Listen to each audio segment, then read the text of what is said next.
Hello po, kamusta po kayo? Ako po si Fen sa aming Bakuran Vlogs. Nandito po ulit kami ngayon sa Golden Bloom at ito yung una kong nakita pagbaba ko ng aming sasakyan, yung mga nagagandahang mga Phalaenopsis orchids. Ito yung mga house plant ng Golden Bloom. Nandito ulit kami.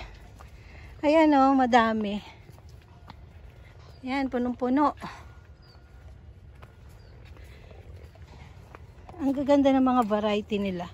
Titingin kami ng, nandito nakalagay yung variegated na Dendrobium orchids.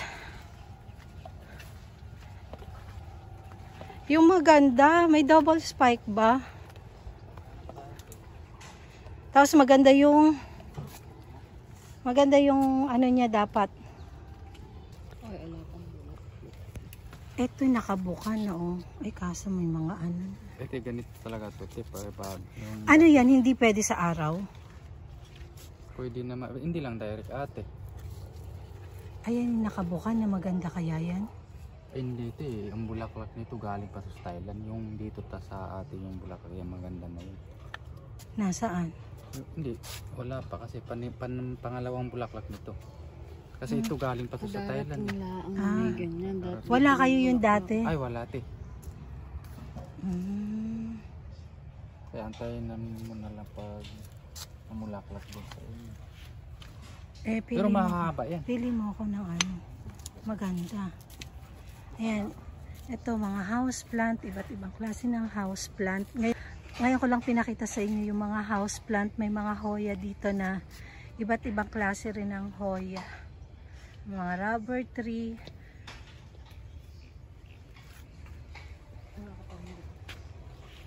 Ayoko na niyan, sister eh. Aglonema to, diba? Mabuhay kaya dito yan? Oh, puti. Kasi parang dendro lang din yan. Kaya lang variegated. Kaya on siya talaga, gusto mo ito na lang. Maganda yung kanina, napakadami ng ano. Yan, namimili kami ng variegated na Dendrobium orchids. Gusto ko yung may bubukan eh, para Sabado may bumukan eh. Sus ka naman pa. Oo, kasi may bisita kasi ko mga... Ayan. Sabado bubukan na to. Sige. Isa lang? Isa lang, 600 eh. Ito, dalawa rin. Ay, oo nga, dalawa spike. Sakto to Sabado. Bubukan ng Sabado yan. Maliit pa ang ano. Uy, 1 linggo pa eh. Maliit lang naman ang Ay, oo nga, ano. Oo nga. Ito dalawa. Oo. Sige. Tsaka maganda-ganda yung kuha ng dahon. Ayan. Ayan sabi ng sister ko, pag di bumuka ng Saturday, i-chani na lang namin. Sandali punta tayo doon sa pinagla-livean nila. Ito po yung lugar kung saan po sila nagla-live selling. Ayan o, ang gaganda ng mga bulaklak. Gusto ko sanang bilhin to, kaya lang hindi na pwede kasi nga meron na pong may-ari niyan kasi naibenta na po nila yan sa live nila. Kaya ayan, nagkasya na lang ako sa tingin-tingin. Ayan, napakaraming bulaklak dyan. Lahat na yan, mga nabenta na yan online. Ayan o, ang gaganda yan. Meron pang variegated Dendrobium orchids. At eto naman yung kanilang mga Phalaenopsis orchids, yung mga medium size at saka yung mga seedlings. Ayan, ang dami. At ang gaganda. Ito naman yung mga strap leaf banda na yan makikita nyo. May mga pangalan na nakasabit. Ayan, ang ganda. Selfie habang umiikot ako dito sa kanilang area ng pagla-live. Ito naman, Oncidium. Ayan, iba niyan, Veltus.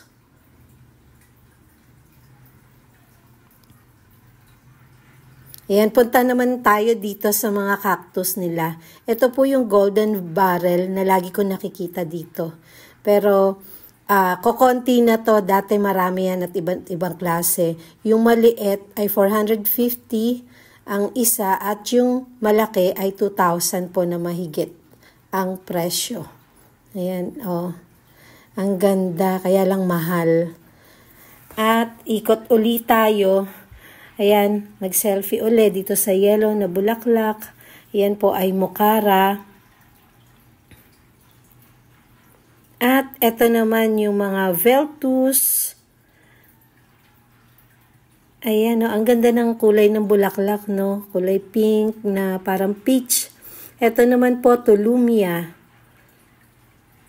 Ayan, bumili ko niyan dati, kaya lang na hindi ko nabuhay. Namatay din.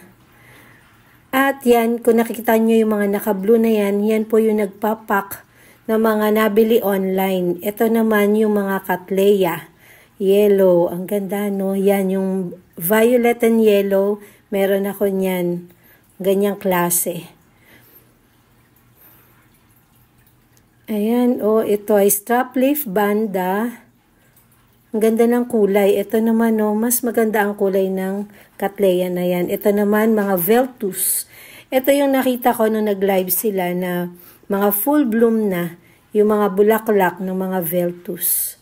Ayan, makikita nyo naman may mga papel na nakasabit.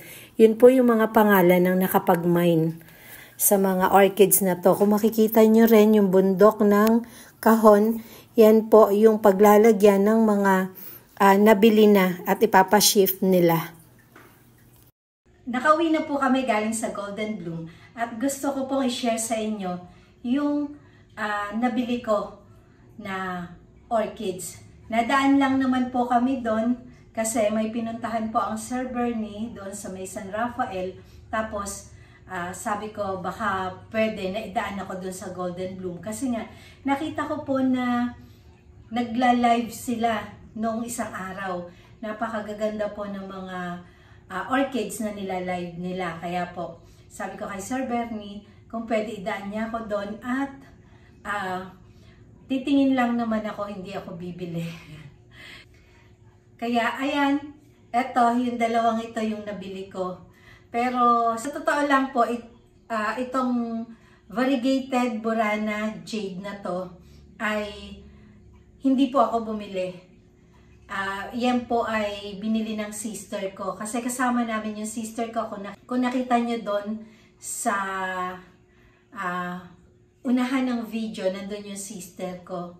Kasi sinama namin magsimba. Tapos nga, diretso kami doon sa San Rafael sa kausap ni Sir Bernie. Kaya ayan, eto, hindi ko inaasahan na mabibili ko.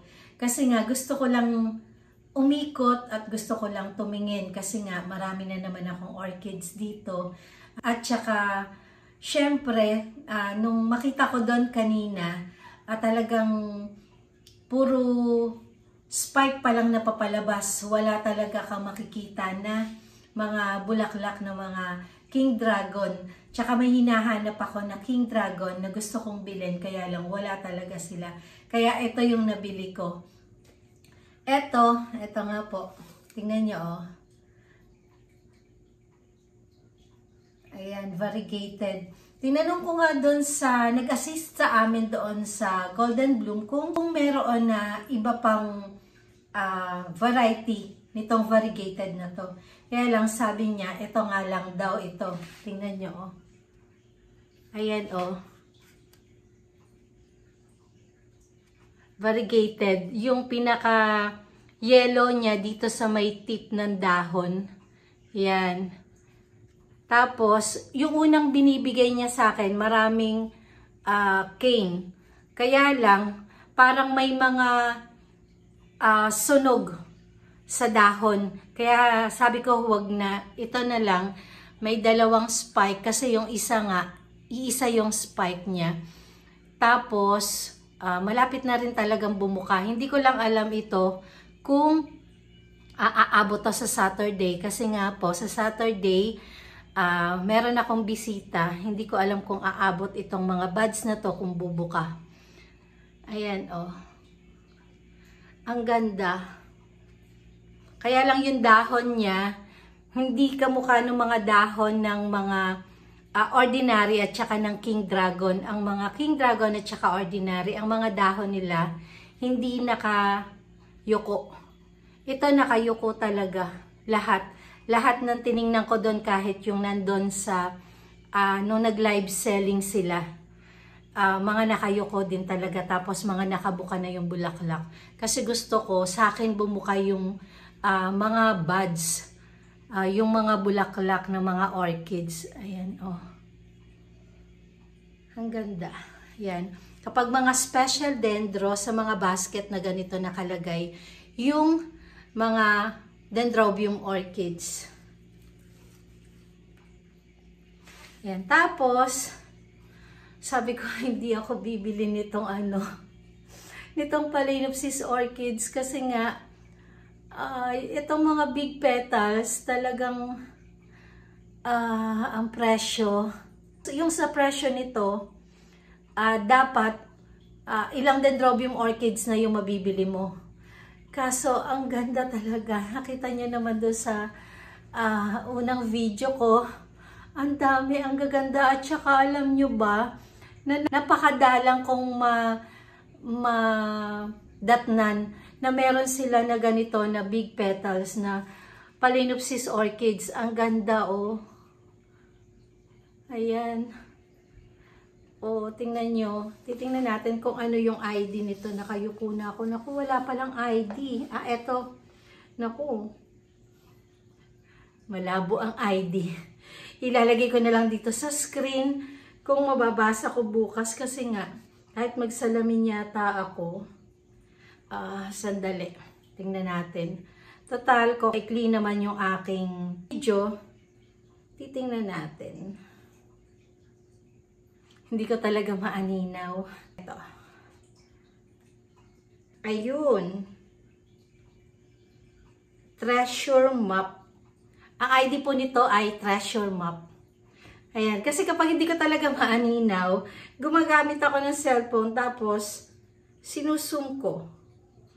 Ayan. Ito po yung bulaklak ng treasure map. Ang ganda. Ano natin. Tingnan nyo, oh. Tapos, ang lalaki. Sobra lalaki. Pero alam nyo, kapag sa mga susunod na pagbubulaklak nito, hindi na ganito kalalaki. Kasi yung, di ba yung isa ko na napabulaklak ko, malaki nga siya, pero hindi kasing laki nung mga kapag nabibili mo sa mga garden shop o doon sa farm. Tingnan nyo, ang laki, oh, at ang ganda. Ilalapit natin. Ayan. Parang plastic. Oh. Ang ganda. Iba talaga yung ganda ng bulaklak ng mga Phalaenopsis orchids. Ayan, oh. Hi. Meron pa akong gustong bilhin na Phalaenopsis orchids.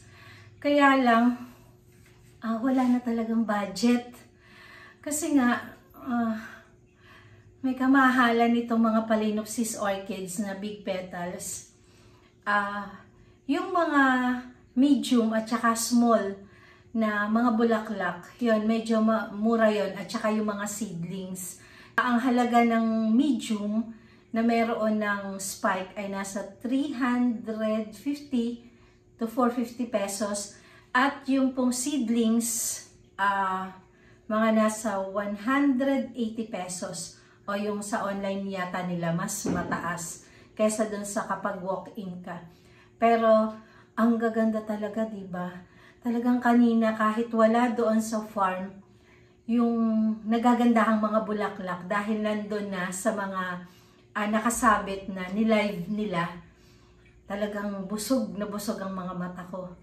Yung Cattleya, ang gaganda, at saka yung mga tulumia, yung mga dancing ladies, yung style ng dancing ladies, yung mga bulaklak nila na iba't ibang kulay. May pink, may red, may maroon, may yellow, may brown. Ang gaganda po talaga. Hindi lang ako nakapag-video ng napakahaba doon. Kasi nga po, nagmamadali rin kami at dumaan nga lang kami doon. Kaya maikli lang yung video ko. Pero masisiyahan naman po kayo sa makikita nyo na mga video doon sa Golden Bloom. Gusto ko pa sanang dumaan doon sa isang farm na yung may-ari nun ay kapatid Golden Bloom. mas maganda doon. Minsan, ipapasyal ko kayo doon. Pero malapit lang din yon sa farm ng Golden Bloom. Na-share ko na po sa inyo yung nabili ko kanina sa Golden Bloom. At syempre, meron po itong freebies. Ayun yung susunod na ipakikita ko po sa video kung ano yung ginawa ko sa freebies ni Golden Bloom. At ipakikita ko po sa inyo kung paano ko yung tinanim. Abangan nyo po yun. Yun po yung susunod ko na video. Hala, nakalimutan ko. Hindi lang pala itong dalawa na to ang binili ko. Bumili rin po pala ako ng seedlings ng Rinco Stylist. Nandun sa labas. Siguro bukas ko na i-share sa inyo, ipakikita sa inyo o sa mga susunod na video ko po. Dahil nga po, i-share ko rin po sa inyo kung paano ko po iriripat yun. At i-share ko rin po sa inyo yung unang Rinco Stylist na binili ko sa Golden Bloom na 1 taon na pong mahigit. Kaya i-update ko na rin po kayo doon. Kaya ito na muna yung isa-share ko po sa inyo ngayon. Kaya naisipan ko na i-share na rin ito sa inyo kung nga po maikli lang yung video ko kanina sa Golden Bloom. Ayan, at least yung iba na mahilig sa Phalaenopsis orchids at saka sa Dendrobium orchids, na ito nga po yung Dendrobium orchids na variegated na nauuso ngayon. Kaya lang sabi ko nga, may kamahalan din yung presyo na variegated na Dendrobium orchids. Pakikita ko rin sa inyo yung bulaklak niyan kapag bumuka na.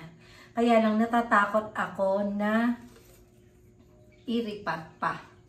Pero sabi sa akin nung nag-assist sa amin, sa malaking pot ko na to ilagay. At kailangan may shade net yung paglalagyan. Siguro ito ilalagay ko na muna doon sa may harapan ng ibon kasi meron man doong araw nalililiman bahagya ng ubas at saka ng bayabas. Doon ko muna siya ilalagay para hindi masunog yung kanilang mga dahon. Kasi nga po, variegated siya at yung kanina talaga nakita ko, maraming mga sunog na dahon yung mga nandun. Kasi nga po, nasa full sun sila pero may shade net. Siguro, hindi rin nakakaya ng Dendrobium orchids na to, yung shade net na yun. Kasi nga talaga makikita nyo sa bawat dahon nila, talagang may dilaw, may sunog.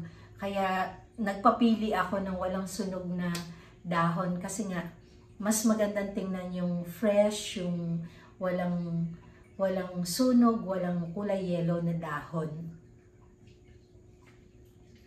Ayan po, i-end ko na po itong aking video. Maraming salamat po sa walang sawa niyong panonood at walang sawa niyong pagsuporta sa aking mga video.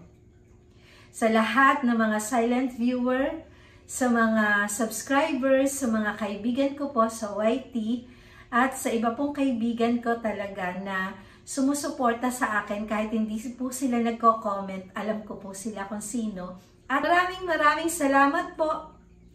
Keep safe everyone. God bless.